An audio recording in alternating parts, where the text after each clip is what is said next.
যুক্তরাজ্যের স্ত্রী কুলসুমা আক্তারকে নৃশংসভাবে হত্যার দায়ে বাংলাদেশি নাগরিক হাবিবুর মাসুমকে অন্তত ২৮ বছরের কারাদণ্ড দিয়েছে ব্র্যাডফোর্ড ক্রাউন কোর্ট।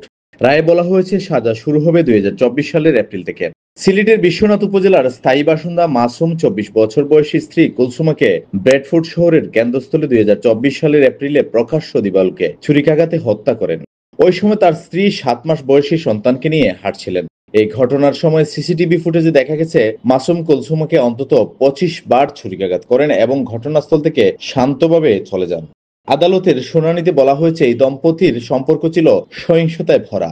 ২০২৩ সালের শেষ দিকে ম্যানচেস্টারে তাদের বাসায় এক ঘটনায় মাসুম কুলসুমার গলায় ছুরি ধরেন। এরপর কুলসুমা নিরাপত্তার জন্য একটি নারী আশ্রয়কেন্দ্রে চলে যান, কিন্তু মাসুম বিভিন্নভাবে তার অবস্থান শনাক্ত করেন। ফোন ট্র্যাকিং, হুমকি, এমনকি মিথ্যা জিপি অ্যাপয়েন্টমেন্টের ফাঁদ পেতে ২০২৪ সালের ৬ এপ্রিল মাসুম সামাজিক যোগাযোগ মাধ্যমে মিথ্যা দাবি করেন যে তিনি স্পেনে আছেন। এর সুযোগে কুলসুমা বন্ধুর সঙ্গে বাইরে বের হলে মাসুম তাকে ছুরিকাঘাত করেন। আদালত জানায় মাসুম আশ্রয়কেন্দ্রের আশেপাশে ঘোরাঘুরি করছিলেন এবং আগে থেকেই হামলার প্রস্তুতি নিচ্ছিলেন।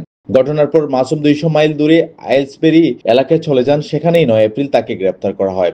ওই সময় তিনি স্থানীয় একটি হাসপাতালের পার্কিং এ অবস্থান করছিলেন। কুলসুমা মাসুমের পরিচয় এবং বিয়ে হয়ে বাংলাদেশে ২০২২ সালে মাসুম যুক্তরাজ্যে শিক্ষার্থী ভিসায় আসেন এবং তারা ওল্ডহামে বসবাস শুরু করেন। কিন্তু এরপর থেকেই দাম্পত্য সম্পর্কে অস্থিরতা তৈরি হয়।